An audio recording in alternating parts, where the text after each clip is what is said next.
Yes, that was one of the most incredible sights in the film was seeing the UFOs go near or even inside the volcanoes or get close to them and then disappear somewhere. Yeah, and sometimes they just hover near and then fly off. That's a common sighting too, and I think we have some videos and such of that as well. So we make a good case that, you know, they're not ours. What are they, and why are they coming to these places on Earth? In Volcanic UFO Mysteries, you bring up the release of government documents related to UFOs. What was the most significant thing that you think the public learned from these documents? Well, I think Robert Salas's work, you know, disclosing about UFOs and nukes. This happened back in the 1970s. Robert J. Salas was a nuclear. Let me say this again. He was a base commander of a nuclear warhead installation in the United States. And these UFOs approached the throughout history, we've had a couple incidents where they have approached these nuclear facilities, nuclear warhead facilities, and they have tampered with them, turned them off, shut them down, right? Sometimes even turn them on. And this could be described as, I think, messaging, saying, hey, you shouldn't have these. They're super dangerous. And we're not, you know, we're here, and we don't want you to have them if you're a warring nation, you know. These could end everything on Earth if there was a nuclear warfare. I think with his work, you know, and his testimony, it's kind of the tip of the iceberg. There's been citizen hearings in the past to do with disclosure on this subject, and this is from many high-ranking government, military officials, ex-CIA, you know, you name it, coming forward and saying that things like this are happening, and they're coming from UFOs, which are demonstrating to us they couldn't be human craft. So disclosure is important. I tried to work that into the documentary. Stephen Bassett's work on trying to end the truth embargo is fantastic. And I think one thing that's for sure is that this year we might get more of that disclosure, as we've seen since 2017. More and more information has been coming out. Stephen Bassett believes that it is possible there would be a possible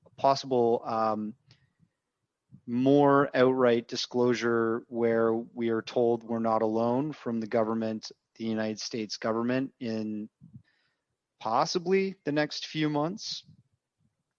And that's a very hopeful thing, but I think it could inspire hope for humanity. Is there a reason that he speculates that it may happen within the next few months? Well, he's located in Washington, D.C., and he's pretty close to a lot of the active members there that have some insights into the disclosure issue that are working within the government behind the scenes. So, you know, right now, I guess it would be considered rumor mill, but he's pretty sure from his inside sources that there may be more inroads to disclosure, it seems. That's very exciting.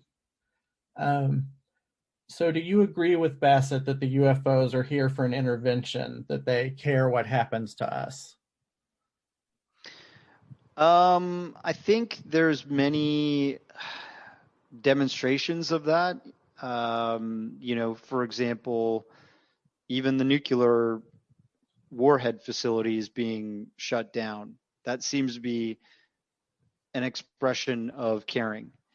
And in the past, I can't remember, no, I won't mention it, but there's been tales of dummy warheads being filmed, tested, being shot into the atmosphere, and UFOs shooting them out of the sky, trying to also demonstrate that these are dangerous. We don't want you to have them.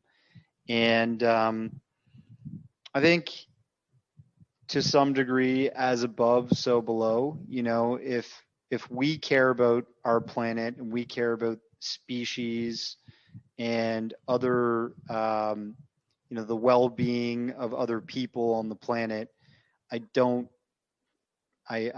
think it's too far-fetched that if we have cosmic neighbors that are observing what we're doing, and they have been in their history or their evolution through some similar circumstances in terms of being dangerous and a harm to themselves, I'm sure they could possibly care as well. I hope they do. If there is an extraterrestrial base below the volcanoes, what do you think its purpose is? And is this something you examine in the upcoming director's cut of The Underground? The Underground is about a history of deep underground military bases and programs to build them, dating back even to the 1950s, post-World War II, where Nazi researchers, scientists were brought over to the United States through Project Paperclip, which was a intelligence order from the Department of Defense to capture the most talented and brightest minds from the Nazi regime and absorb them into our growing military programs in the United States. And, for example, Werner von Braun, who was the lead technical rocket scientist of the Apollo space age and the early NASA space program, he came from Project Paperclip. He was a Nazi that worked with the German military, and he was creating the first Saturn rockets that were, the Saturn II. He was creating the first long-range ballistic missiles, and that's why he was key to the NASA space program, because he was already a professional rocket builder. So they brought him over to the United States. He's just the tip of the iceberg. And the deep underground military base research and building really took off post-World War II. There's many examples of deep underground military bases in the United States. We have NORAD and Area 51, for example. But there's many others that people have spoken of in the past. Even the NSA, apparently, at their headquarters has underground massive server farms and such that go, 20 floors underground. So we talk about bases in that documentary, but we also talk about the UFO and extraterrestrial possibilities. There's always been tales of crashed craft being recovered by the United States military. It would be alleged that these craft could be kept in places like deep underground military bases because they are out of sight, out of sound, away from the public, and you can do very clandestine research in safe, secure places like this. So no, we do touch on the premise of there being a possibility of bases underneath the volcanoes in Mexico. That's something that was hypothesized by Jaime Maussan, but I don't think it's a very safe place to have a base. I think, you want to have, if, for example, NORAD was in Cheyenne Mountain, that's just a empty mountain. They bored it out and they built their infrastructure into the dormant mountain. And this would be where you probably want to have a base, not an active volcano. The history that you've just gone over is really interesting. I'd never even heard of Project Paperclip before. It's well documented. It's unclassified. You can get all kinds of documents online to prove its existence, and many military scientists from Germany that were part of the Nazi regime that had significant strategic interests from the American military were absorbed into their research projects post World War II. What is the singularity Stephen Bassett describes in the film? And is that a good thing or a bad thing? Oh, well, the singularity is going to be an inevitability with the rise and advancement of technology and mankind. Actually, the singularity was quite well written about by Ray Kurzweil. Ray Kurzweil he's an inventor. He created, the Kurzweil synthesizer, but he also did a lot of inventions for helping blind people read and write. And he's a really brilliant man. He actually is the head of the artificial intelligence research and development program at Google now. But he built his first computer by hand, and we're talking, intelligent computer, sort of a computer that wrote its own music when he was 14, and he was featured on the Ed Sullivan Show.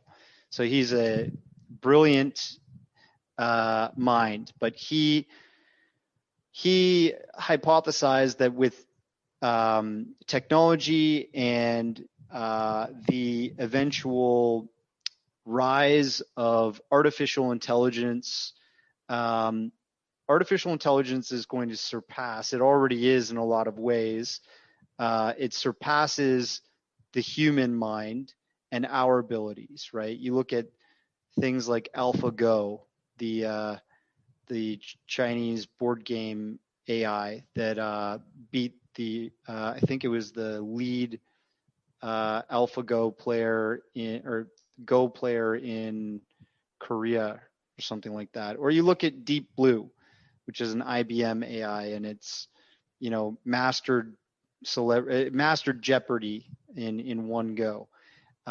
These are examples of AI that are blowing past human comprehension and processing speed.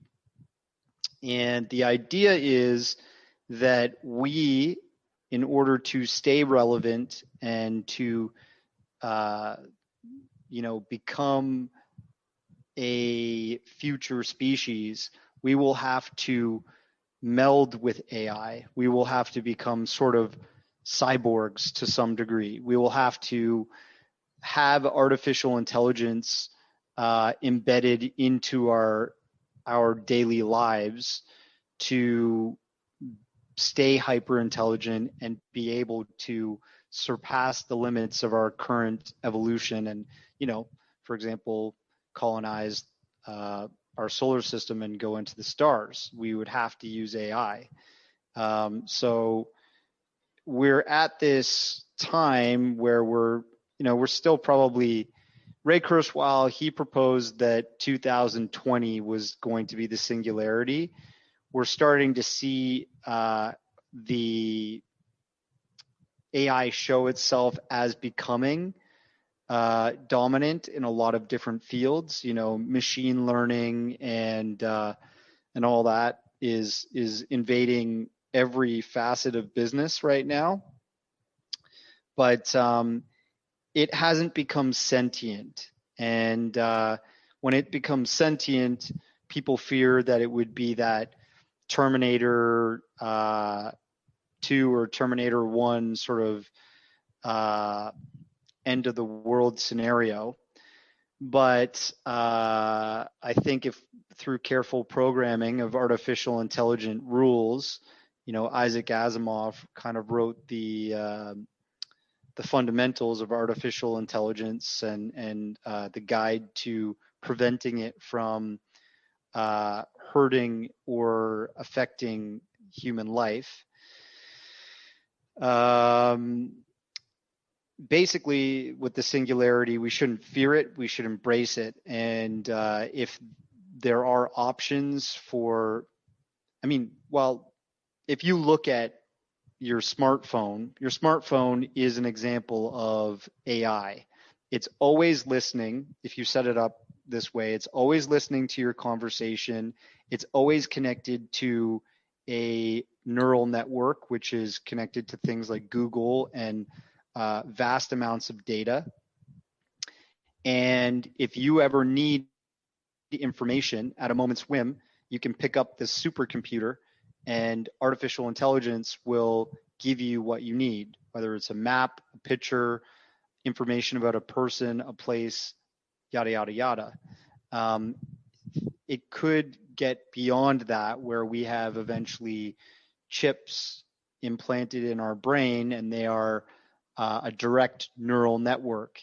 And that is where Elon Musk's neural interface that he's building right now is supposedly going. That's the brain to computer interface. So that's a direct reference to, where we're going with singularity type technology. That is mind-blowing. Wow. I'd like to talk a little bit about alien abduction. The trailer for your film Being Taken is chilling. What can you tell me about the film and about what you discovered? Sure.